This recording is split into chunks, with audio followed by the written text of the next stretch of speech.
Hello, everyone, and welcome back to Lingability. I'm your host, Madeline, and it's great that you're joining me today. So, this podcast is aimed at intermediate learners of English, where we look at interesting topics and help you improve your English along the way. Today, we are going to talk about something that might surprise you: why you shouldn't live in London. Now, London is a city that many people around the world dream of moving to. It's exciting, full of history, and home to many famous landmarks like Big Ben and the Tower of London. However, living there isn't always as exciting as it seems. Some of the things I'm going to talk about today probably happen in any big city, not just London. But London has its own challenges that might make you think twice before moving there.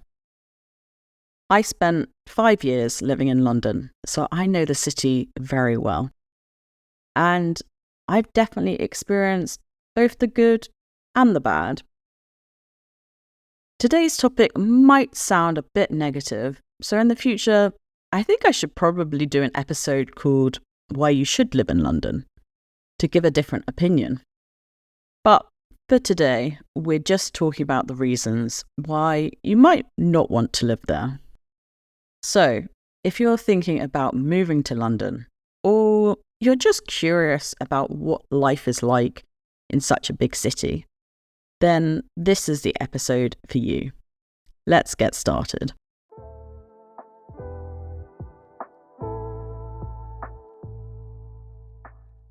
First, let's talk about people. London is full of people, millions of people, in fact. The population of London is over 9 million, which makes it one of the largest cities in Europe. And the thing about life in such a big city is that you're almost never alone. Whether you're on the street, in a shop, or waiting for a bus, there are always people around you. And I mean always. And always having other people around can make it difficult to find calm. If you're someone who enjoys peace and quiet, then London probably isn't the place for you. Even in parks or quieter areas, it's rare to have a moment to yourself. There's always someone jogging, walking their dog, or talking on their phone nearby. It is a busy, lively city, and it feels like the quiet moments are few and far between. Another challenge of being in such a busy place is that you always have to be on. As in, a part of you has to always be paying attention to the people around you. You're always trying not to run into anyone or get in anyone's way. Even simple activities like walking to the supermarket or waiting in line at the coffee shop can feel stressful because there's always lots of people around. And as a result, you can't really switch off and relax. And having to pay attention like this uses up energy. In a city like London, where everyone is hurrying from place to place, you end up doing the same.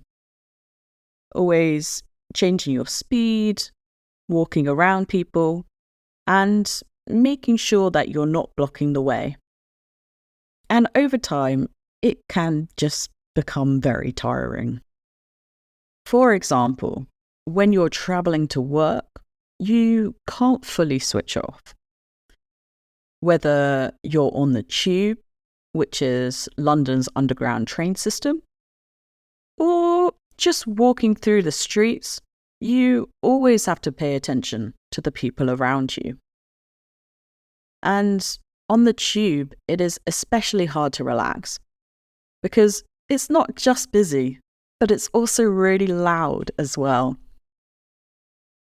And all of this might not seem like a big problem at first, but over time, it can really wear you out.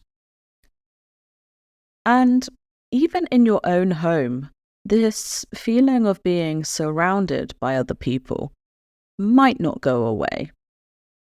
So, for example, if you're at the start of your working life, you'll likely be sharing a flat with others. And a flat is what we call an apartment in British English.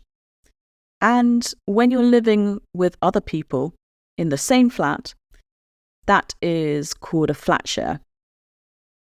And in a flat share, often the only private space you'll have is your bedroom. However, even this calm can be hard to enjoy, as often the noise from the street can make it feel like the city is always with you. Whether it's traffic, sirens from emergency vehicles, or just people outside, the noise is frequently there, reminding you that you're never really alone. In a smaller town, it's easy to find moments of peace, but in London, the city never stops moving. You're frequently sharing a space, whether it's on public transport, walking through the streets, or just waiting in line. And always having to pay attention to others means that you can never fully switch off. The noise and the never-ending activity of London all adds up. And over time, what first felt like excitement starts to feel stressful, as it's hard to find calm or space for yourself. Now, let's talk about the cost of living in London. London is one of the most expensive cities in the world, and this is something that surprises a lot of people when they first move there. Now, cost of living means how much money you need to spend on things like rent, food, transportation, and other daily costs. For example, I spent 2 years living in a one-bedroom flat in South London, and it was very expensive to rent and not all that nice. Now, London is often divided into zones, which are linked to the tube zones, the underground zones. So, Zone 1 is the city centre, where you'll find all the famous tourist sites, but it's also the most expensive area to live in. In fact, I didn't know anyone who lived in Zone 1 because the rent prices there were just so high. Now, as you travel further out from Zone 2 to Zone 9, the rent does get cheaper, but it's still high compared to other cities. For example, in 2024, the average rent for a one-bedroom flat in Zone 2 is around £1,500 or £1,600 per month. Wow, it wasn't quite that bad when I lived there. That is awful. But it's not just rent that's expensive. Groceries, restaurants, and even transportation can cost a lot more than in other cities. Let's take transportation, for example. In London, most people use the tube, the underground, to get around. Now, the tube is convenient because it covers a lot of the city, but it's also quite expensive. In fact, the London Underground is known for having some of the highest metro fares in the world. A single journey in zones 1 and 2 can cost around £3.50, but a similar journey in other large cities costs a lot less, around £2 in both Paris and New York. So if you're using the tube every day to go to work, this cost adds up quickly. Many people in London find they spend a lot of their salary just on rent and bills. It is difficult to save money when so much of what you earn goes towards basic living expenses. I remember talking to friends who lived in other cities, and they were able to save a fair amount of money each month. But in London, I think this is hard to do unless you have a very good salary. If you're thinking of moving to London, it is important to think about whether you can afford the high cost of living, whether it's the high cost of rent, the expensive tube fares, or even just your weekly grocery bill. The cost of living here adds up quickly. You may find that much of your salary goes towards these basic costs, leaving little room for saving or spending on other things. While London offers many opportunities, you have to consider whether these benefits are worth the high financial costs. Let's talk about one of the most stressful parts of living in London: finding a place to live. Now, everyone knows that finding a place to live in London is really hard, and it can feel like a complete nightmare, especially if you're new to the city.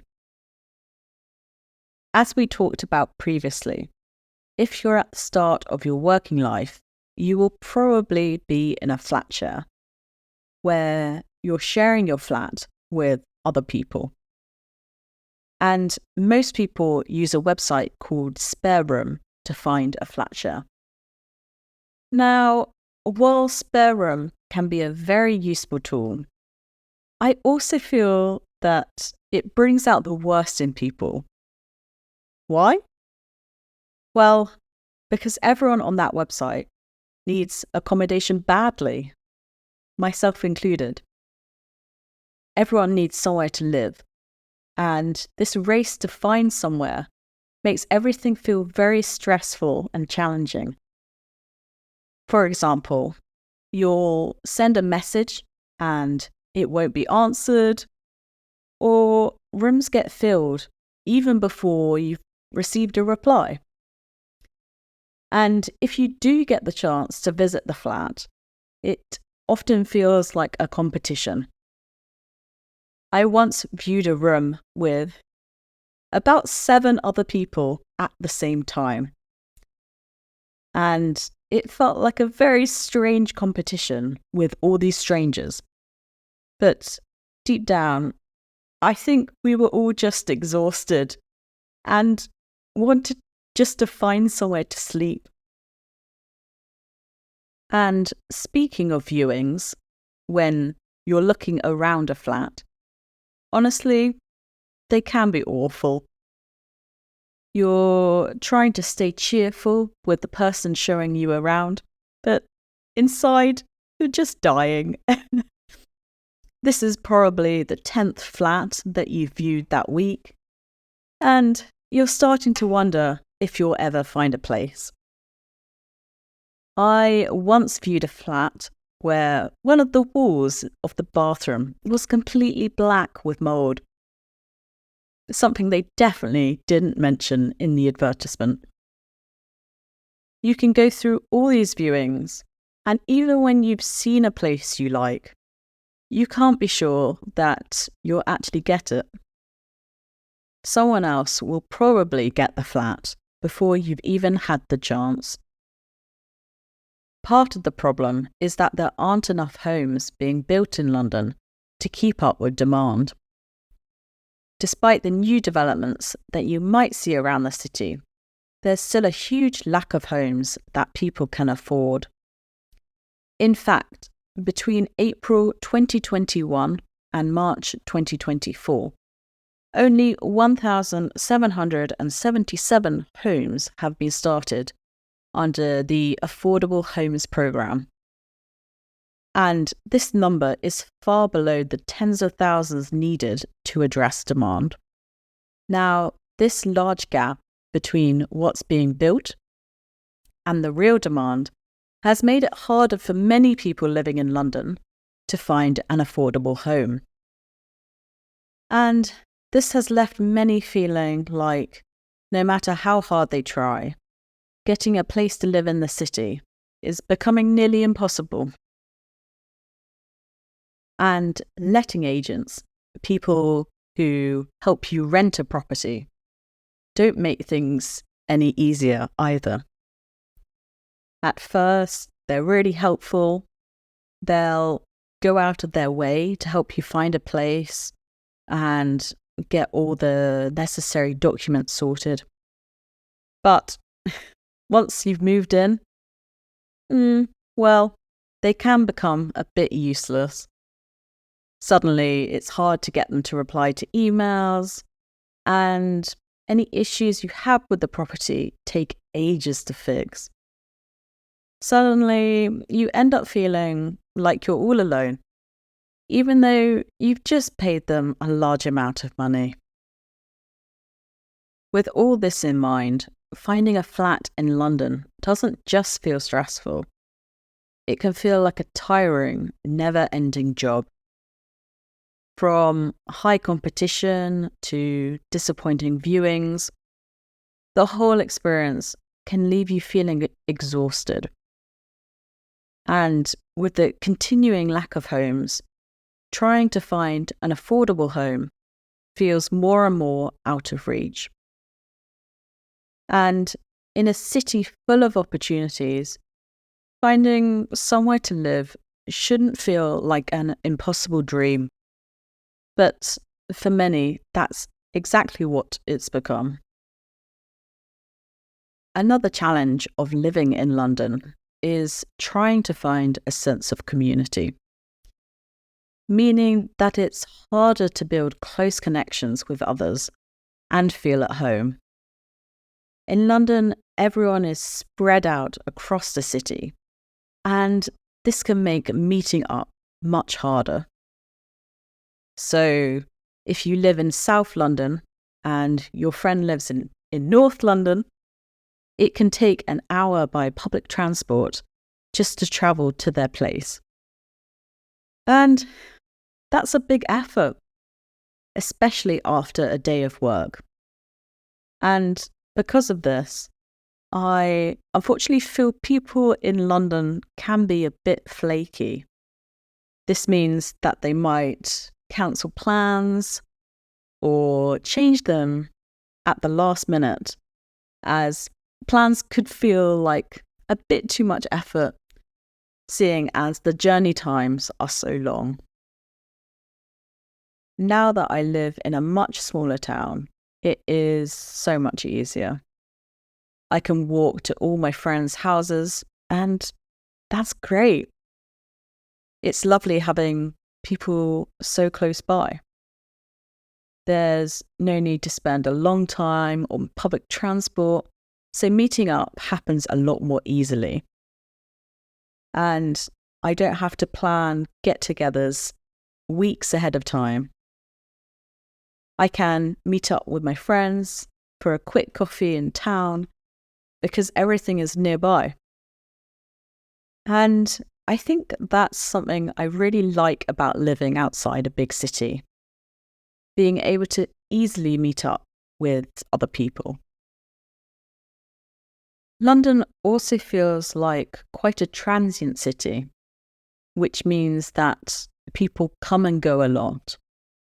You'll meet people who are in the city for a shorter period of time, maybe for work or studies, and then they'll move on.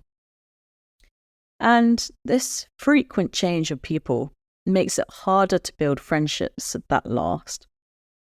You might start to feel close to someone, but before you know it, well, they're leaving.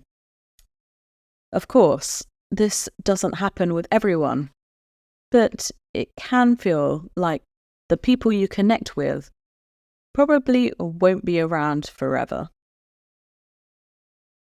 On top of that, life in London is fast, and everyone seems really busy all the time. With work and busy personal lives, it can feel like there's very little time left for spending time with other people. And even when you do manage to arrange a meetup with friends, it sometimes feels like it happens much too quickly, as everyone has so much going on.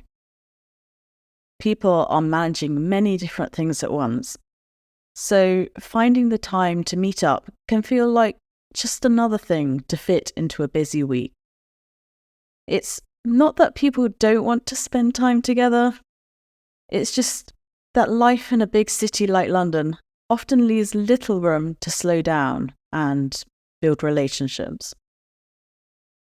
So while London is a place full of opportunities, excitement, and things to do, it can also feel lonely at times.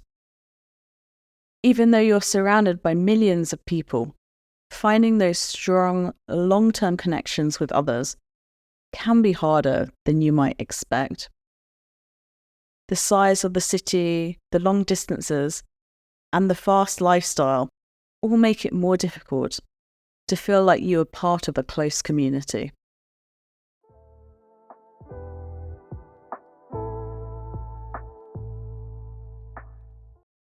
So there you have it. 4 reasons why you might not want to live in London. From people everywhere, to the high cost of living, to the nightmare of finding a flat, and the difficulty finding a community. There are definitely challenges to life in the city. But, of course, every place has its positives and negatives. Like I mentioned at the beginning, maybe one day I'll do an episode on why you should live in London. Despite all of these challenges, London is still a city full of opportunities, with plenty to offer. But I think it's important to know what to expect if you're thinking about moving there. Thank you for joining me on today's episode of Lingability. If you found this episode helpful, I would encourage you to listen to it again. Re-listening or listening more than once is a great way to improve your understanding and learn more English each time. Don't forget to subscribe to the podcast, and you can find the transcript of this episode in the episode description. Until next time, take care. Bye.